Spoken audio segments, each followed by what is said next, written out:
36F, senior people ops manager at a mid-sized software company, got into HR because I actually believed I could fix company culture from the inside, was so done with the whole tech genius bro ecosystem. This is 2025, and our diversity numbers are still embarrassing. We keep hovering around 20%. Women in technical roles, leadership posts, the same. We hear your feedback, update every quarter, nothing meaningful changes. I tell myself it has to be unconscious. Bias has to be, most hiring managers are men. They keep picking people who look like them, sound like them, grew up on the same hobbies, same jokes, same schools, same vibe. A self-recycling loop of mediocrity wearing a culture fit badge. Engineering is the worst offender, literal programmer stereotype. Petting zoo. 152 engineers, 139 men, 13 women. Every time I step onto the dev floor, the atmosphere shifts, not loud worse. That weird hostile quiet, just rows of people, and the non-stop clack, clack, clack of expensive mechanical keyboards. They have their own private humor inside references everywhere. I don't get half of it. There are locked chat channels on our internal, Slack HR doesn't have access. I know they're talking about me or my team, and there can feel it. I keep trying to run culture initiatives, mandatory, team, lunches, cross-functional mixers, empathy training, inclusion, workshops. They show up because attendance is required, stand in the corners with pizza slices like the cheese is body armor, won't talk to anyone outside their tiny friend clusters. I ask how their weekend was. They stare at their sneakers like I'm asking for a social security number, drives me insane. I don't see my job as payroll, PTO, and open enrollment paperwork. I'm here to repair the culture, make the place inclusive, break up the little boys club before it calcifies forever. Last quarter, the CEO pulls me into his office, his door shuts, and I already know it's not good. Megan, we have a diversity metrics problem. No kidding. Genius. Apparently, investors started asking pointed questions. We look bad next to competitors in the same market. He tells me we need 42% female representation in engineering by next year, just says it like he's ordering office chairs. I explain it's a pipeline problem. I explain our interview process is biased. I explain technical screens are probably filtering people out unfairly. He nods through all of it, does not care about the why, only cares about the number. Fix it. You have budget. And just like that, my moment, I go back to my desk, with my brain on fire, start mapping the problem from the top. It isn't only sourcing, we do get women applying plenty. Actually, the problem is, they keep dying in technical interviews. Our senior engineers run the early screens. They say the same things every cycle, not technical enough. Didn't meet the bar, struggled on the whiteboard. I know what that translates to. Didn't laugh at my obscure Linux joke, didn't vibe with my specific flavor of nerd, didn't go to the same hyper-technical school. I worship bias with a lab coat, on unconscious. Bias is eating this company alive from the inside. So I decide to go. Nuclear, remove the humans from the first part of hiring. Entirely build an automated recruitment system. Project Fairline, an AI tool that screens resumes, runs the initial coding assessments, scores, candidates on aptitude and potential, and strips out bias markers before anyone sees them. No names, no profile photos, no college names, because Ivy guys hire Ivy guys. No graduation years. So we don't get age bias, just raw skill signals and psychological compatibility markers. I pitch it to the CTO guy named Ronan, permanently exhausted. Looks like he hasn't had a full night of sleep since Obama's first term. He leans back, rubs his face, already tired of the conversation. Megan, hiring has nuance. An algorithm may miss context. I cut him off before he can finish. Humans miss context all the time. Ronan, humans are biased. Algorithms are math. If we train it correctly, it will be fairer than people. He pushes back, says, there are risks, says recruiting data is messy, says bad assumptions become bad outputs. I play the investor card works instantly. He folds like cheap lawn furniture. Fine. I'll assign 2 data people to support you. Just don't take down production systems. Deal? I get 2 junior developers assigned to me. Eli and Mason, honestly nice kids, also visibly terrified of me. I walk them through the plan. We are building a blind hiring engine. It needs to study thousands of profiles from successful developers. Find the traits that actually predict performance, then strip out gender-coded signals. Eli raises his hand like we're in high school. But if we train it on our current top engineers, won't it just learn to hire more of them? Smart question, good instinct. But I already have my answer loaded. Exactly why we clean the data first. We don't define success by output alone. We include collaboration, communication, adaptability. We mask resumes. We neutralize or penalize certain bro-coded terms. I say it with full confidence, like I absolutely know what I'm doing. We spend 3 months building the thing, and I am in the Jira board every single day writing user stories, like my life depends on it. As a candidate, I want to be evaluated on capability, not identity. As a recruiter, I want a standardized score free from interviewer bias. I make them add a sentiment analysis component. It reads cover letters, flags, growth mindset, language versus inflated ego language. I assume men tend to write more arrogant, self-promotional, copy figure that module will naturally filter out the toxic masculinity types. Felt elegant at the time. We also buy a resume dataset from across the industry. High-performing women in software engineering, strong track record, solid tenure, good promotion, history. I shove that data into the model on purpose, basically training. By example, like look, machine, this is what strong talent looks like. Learn this pattern. We end up naming the AI Minerva, goddess of wisdom, felt dramatic and perfect the closer we get to launch. The more wired I become, running on caffeine and pure self-righteous momentum, I've already sold this to the board as the future of equitable hiring, no more biased gatekeepers, no more old boys, network in hoodies. Ronan stays skeptical the whole time, but to his credit, he mostly leaves me alone. Q, 3 hiring, sprint starts, we flip Minerva on 20 openings for senior back-end engineers. Normally, we'd get maybe 600 applications. HR screens around 120, engineering interviews, 45-ish we hire maybe 6. If we're lucky, slow process, painful process, biased process. Minerva eats 2,700 applications in the first 24 hours. I sit there watching the dashboard like it's a live sports game. It's beautiful, passing candidates through skills, filters scoring, coding tests, analyzing anonymized GitHub repos, reading cover letters for emotional intelligence and collaboration. Signals, clean fast. Objective exactly what I thought we'd needed all along. I had a bottle of champagne hidden in my bottom desk drawer. For this, me and my assistant, Kara, are in my office staring at the dashboard like it's New Year's Eve. Minerva is set to spit out the top 50 candidates for final behavioral interviews. I specifically told the system, the final pool has to be merit-based. But since I removed the bias, I'm expecting at least an even split, maybe 55-45 women.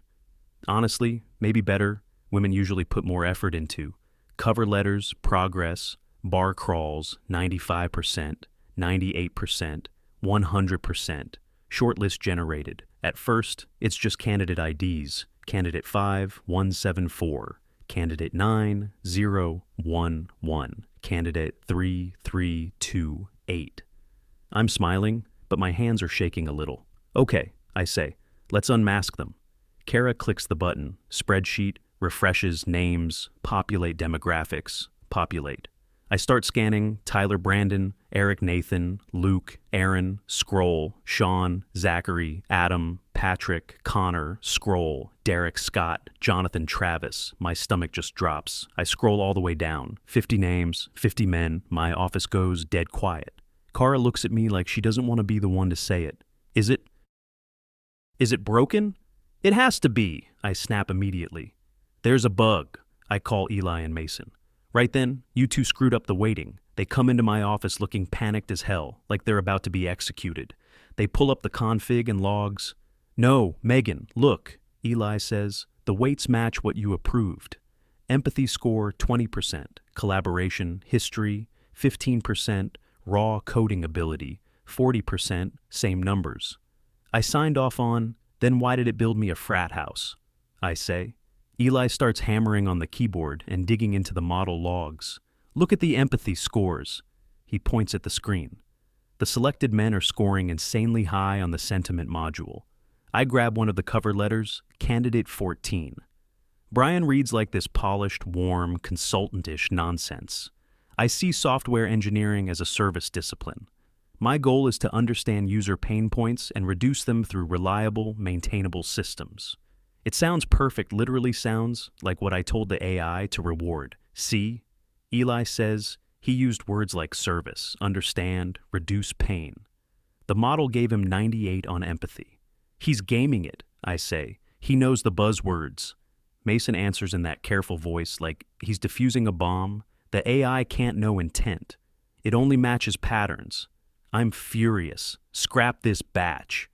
We are not showing the CEO a 100% male shortlist. He'll laugh me out of the building.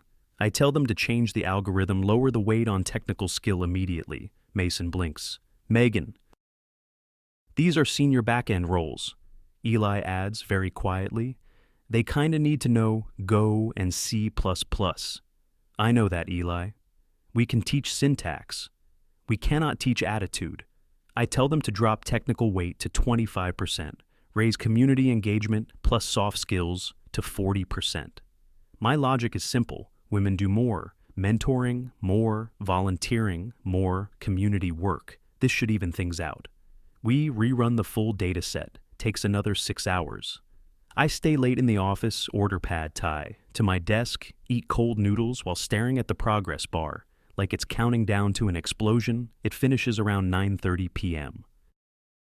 I unmask the new top 50 myself. Deep breath, top candidate Ethan, second, Caleb, third, Jordan. I slam my palm on the desk so hard Kara jumps.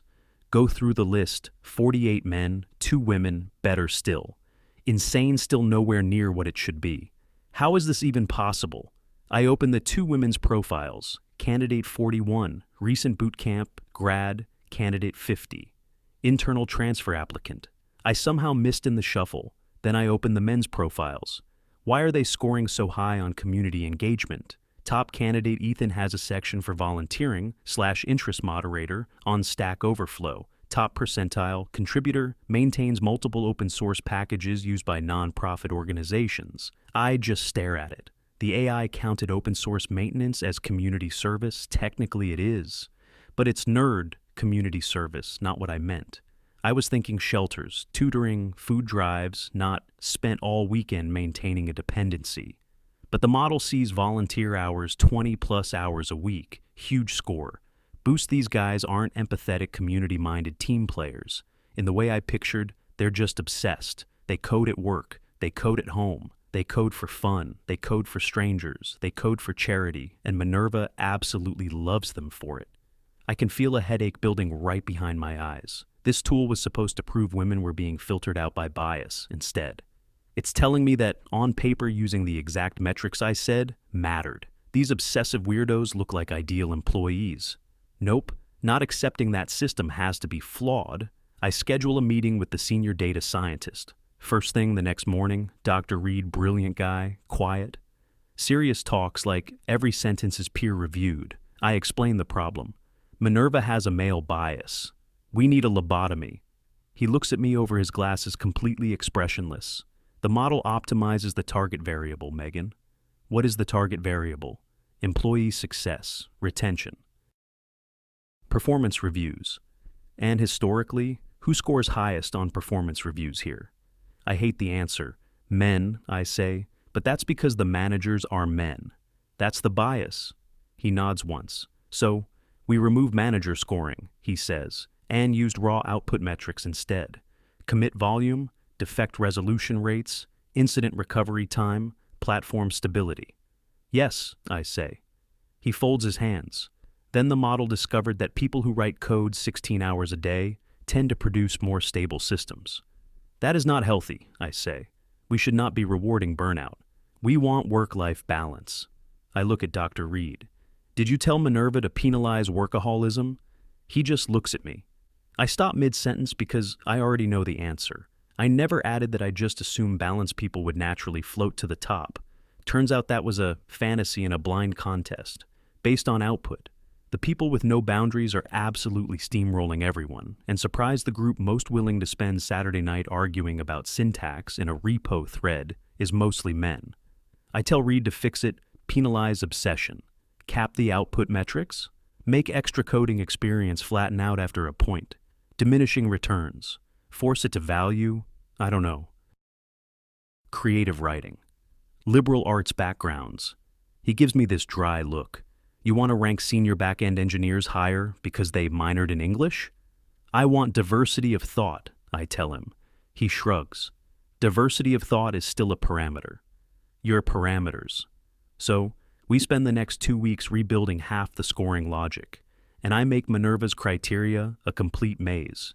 If you have a CS degree plus 10, if you have a non-traditional background plus 15 career changers, boot camp grads, self-taught candidates, big boost. If you have resume gaps, resilience bonus, people who took breaks, caregivers, parents, returning to work, more points. If your cover letter uses aggressive language, flagged. If it reads too chest-thumpy, penalty. If it sounds collaborative and reflective. Boost, I am basically hand-building a filter to find women without ever typing, find women. I know exactly what I'm doing. I just don't say it out loud. We run a third pass internally. I call it the Frankenstein run. Because at this point, the model is stitched together, from ideology and duct tape list, generates top 50. I unmask the results, 30 men, 20 women. Yes, I actually cheer in my office, full on. Little victory yell, Kara high-fives me, we are both grinning like idiots. I start opening the profiles. The women look great on paper, interesting paths, career, pivots, strong communication scores, good collaboration signals, solid adaptability markers. I feel completely vindicated there. It is, the talent was there, the whole time. We just had to stop grading everyone on the male standard of codes like a raccoon on Adderall. I send the shortlist to the engineering hiring managers, attach a memo, corporate tone turned up to 11. These candidates have been vetted by Minerva V1.0. They represent the highest projected long-term value contribution to the organization. Interviews should serve primarily to confirm alignment and team fit. Basically me saying, don't screw this up. I sit back and wait for people to finally admit I was right. 1 week later, everything detonates. Engineering leads start the interviews. My inbox explodes. Message from one manager, Megan, is this a prank? Message from another, candidate number 6 does not know what a pointer is. Third manager, candidate number 11 seems thoughtful, but tried to write a SQL query as pseudocode on the board. This is a senior role. Another one. I asked candidate number 23 about her GitHub work. She said she hasn't coded in months because she's focused on her ceramics Etsy shop. Minerva apparently counted that as entrepreneurial initiative. I can feel my face getting hot. Reading these, I go straight into defense mode. I jump into the Slack thread. You're gatekeeping. You're dismissing non-traditional strengths. Pottery demonstrates patience and attention to detail.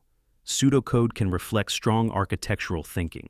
I am fighting for my life in that thread. Then Ronan comes to my desk and he looks pissed, which is rare. Guy is usually too tired to have visible emotions. But this time, his face actually has color in it. Megan, we cannot hire these candidates. You're rejecting them because they don't look like mini versions of you? I shoot back. No, he says. I'm rejecting them because our platform handles 50,000 requests per second. If someone merges bad code, we can lose millions. I do not care if they make pottery. That one stings, he keeps going. Could some of them grow into junior roles? Maybe. These are senior positions paying $190,000. We do not have time to teach fundamentals. He overrides me on the spot, kills my shortlist, throws out the Minerva recommendations for that hiring cycle, goes right back to the old process. Manager screens, referrals, network, hires the exact thing I was trying to eliminate. I am beyond angry, feels like sabotage, feels like they set me up to fail. So I decide, I'm going to prove him wrong anyway. I keep running Minerva quietly in the background, not officially just me and the model. I basically tell it, fine, show me the women who can code, like the men. I strip out the diversity bonuses, remove the resilience bump, remove the non-traditional background, advantage back to raw technical ability. But I add one weird constraint. identify female coding syntax patterns. I don't even know if that's a real thing. I'm just grasping at anything at that point. Minerva churns for days. I keep checking the dashboard like I'm waiting on biopsy results. Finally, it returns a list. 5 candidates, 5 women, absolute unicorn, profiles, insane scores, elite technical performance, high leadership markers, high empathy markers. Basically everything I wanted. I start looking them up one by one. Candidate 1, principal engineer, at a big fintech total comp, around $430,000. We are not touching that. Candidate 2, founder/CTO of her own startup. Why would she come work for us? Candidate 3, based in Zurich, explicitly not open to relocation. Candidate 4, retired in her mid-30s after a crypto windfall. Good for her. Candidate 5 turns out to be a man named Kelly. In the UK gender, parser got confused by the name. I just sit there staring at the screen, and the panic finally starts turning into something worse: acceptance. The reality is ugly. The women who are that exceptional, the truly elite ones, are already taken. They are premium assets. Every serious company wants them. They have options: money, equity, remote setups, executive titles. We are a mid-tier SaaS company with okay benefits and a kombucha tap. We do not get first pick, we get leftovers. And the leftovers on the male side include socially awkward, hyper-obsessive, questionable hygiene geniuses who can code for 12 hours straight, keep production stable, and still fail. Eye contact in a one-on-one. The leftovers on the female side more often look like normal human beings, people with boundaries, people with lives, people who are not interested in grinding themselves into dust for a mid-market salary band. And the worst part, the part I really don't want to admit, is that my bias against the men wasn't actually about men. It was about people whose whole identity is code, and unfortunately that trait correlates pretty hard with keeping our servers online. I still refuse to quit, if anything. I get more stubborn. I go back to the CEO and tell him the engineering organization is being obstructionist, that they're rejecting qualified candidates to protect their culture and their boys' club. Maybe I lied to the CEO. Maybe I actually believed what I was saying, but I then honestly couldn't tell the difference anymore. He was sweating over the diversity numbers, investors still on his back. He says, fine, we do a pilot 3 hires. If they work out, Ronan can shut up about my process. I picked the top 3 women from my holistic shortlist. Nina, bootcamp grad, used to be a middle school teacher. Excellent communication scores. Elena, returning to work after time away. Strong project coordination background. Priya, art history degree, self-taught, Python, great adaptability markers. I bypass the technical screen entirely. Send offers. All 3 accept. I assign them to the most critical teams. Integration matters. I say. I schedule a welcome lunch. All the male engineers sit there in silence eating burritos. Same as always, I glare at them across the table. Be civil. My face says day 1 is fine. Awkward, but fine. Day 5, I find Nina crying in the bathroom. I rush in ready for war. What happened? Did someone say something? I am 1 sentence away from firing somebody. She shakes her head and keeps crying. No, I don't know what they're saying half the time. Everything is acronyms. I asked for help and they sent me documentation. It's like 500 pages. They want me to read it by tomorrow. My blood pressure spikes. They're setting you up to fail, I tell her. I'll handle it. I march straight to her team lead, big guy named Greg, permanent tired face. Greg, you need to mentor Nina. You can't just dump docs on her. He stares at me like I interrupted a fire drill. Megan, the documentation is the job. I read it. The other engineers read it. If she can't get through technical docs, she can't touch this code base. It's spaghetti from 2019. It's ugly. It's not friendly. Then make it friendly, I snap. He actually looks offended. I can't rewrite the whole stack to be friendly in a week. Week 2. Elena pushes code production drops down for 4 hours. Support phones lighting up customers, screaming. Ronan runs past my office looking ghost white. Who approved that merge? He yells. Someone from engineering answers from the hallway. Elena did. Another voice. Why didn't it go through code review? And then the line that makes my stomach flip. She said Megan told her code review was gatekeeping. So she pushed around the check. Oh no, I didn't say it like that. Not exactly. I said trust your instincts, don't let them intimidate you, don't let process be used to slow you down.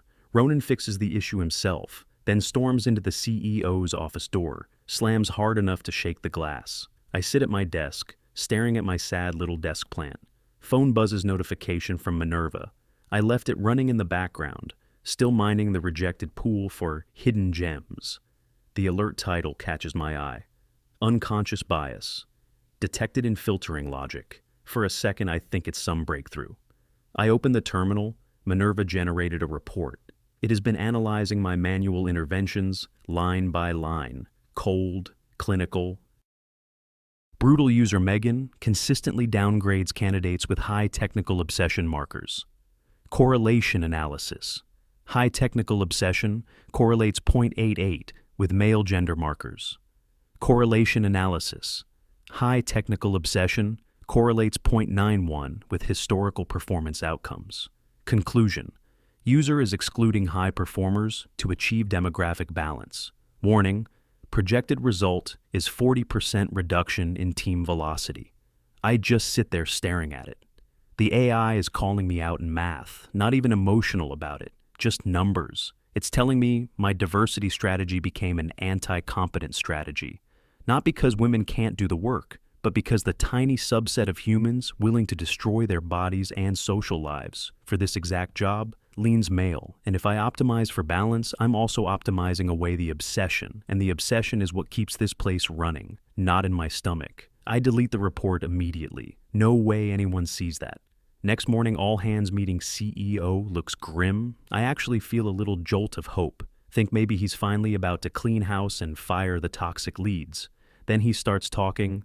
We're restructuring engineering operations. Still hopeful?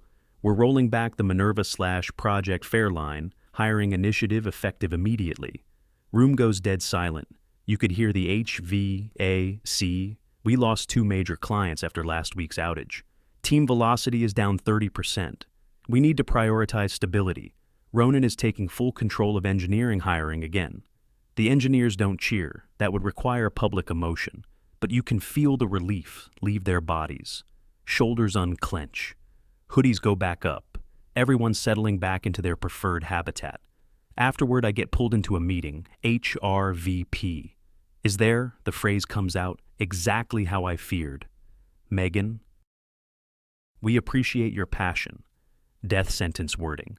But we think your strengths are better used in internal engagement. You're demoting me, I say. We're repositioning you. Same thing with nicer syllables. No more hiring authority. I'll run mentorship programming, employee engagement initiatives, and the holiday party. I want to argue, I want to start screaming about patriarchy and sabotage, but then I think about the outage Nina, crying in the bathroom over the docs, Minerva's report, and it all just collapses inside me. I thought I was fixing the system. I thought I was helping those women. Instead, I dropped them into a meat grinder they weren't ready for, so I could improve a dashboard. I just nod. Okay. I walk back to my desk to pack up all my hiring files through the glass wall by the server room. I see Eli and Mason cold pizza on a box debugging something on a monitor, laughing at some stupid joke. They look happy. They look competent. They look completely at home. And I realize something that feels worse than getting demoted. I didn't want to fix the culture because it was broken. I wanted to fix it because I didn't fit into it. And because I couldn't fit in, I tried to burn the whole thing down. I closed the Minerva terminal, one last line, flashes before the window disappears. Process terminated, optimization failed. I go to the break room, sit alone in one of those beanbag chairs. Nobody over 25 should own. Open LinkedIn, turn on, open to work. Tell myself next time, maybe I stick to non-tech companies, places where empathy actually ships the product. Because here the code does not care if you're kind. It only cares if you're correct, and I was not. Few months later, still at the company. Now officially the party planner version of HR Christmas party coming up. I book a DJ overpriced catering open bar, try to turn it into some polished networking gala, mandatory attendance. Of course engineers show up, grab free food, immediately retreat to the corners like startled wildlife. DJ plays top 40 stuff, dance floor empty, except for sales. I spot Ronan in one corner talking to the same guys. I tried to get pushed out. They're animated, laughing, drawing on napkins. I walk past and catch part of the conversation. If we refactor that microservice in Go, we shave like 5 milliseconds off latency. Yeah, and then we can finally kill the legacy SQL wrapper. They're not talking about sports, not politics, not women. They're talking about system design at a holiday party. Because they love it, because for them, this is not just employment, it's identity. Nina quit, by the way, went back to teaching, emailed me later, saying she's happier now. Elena got let go. Priya stayed but moved to customer success, apparently doing great there.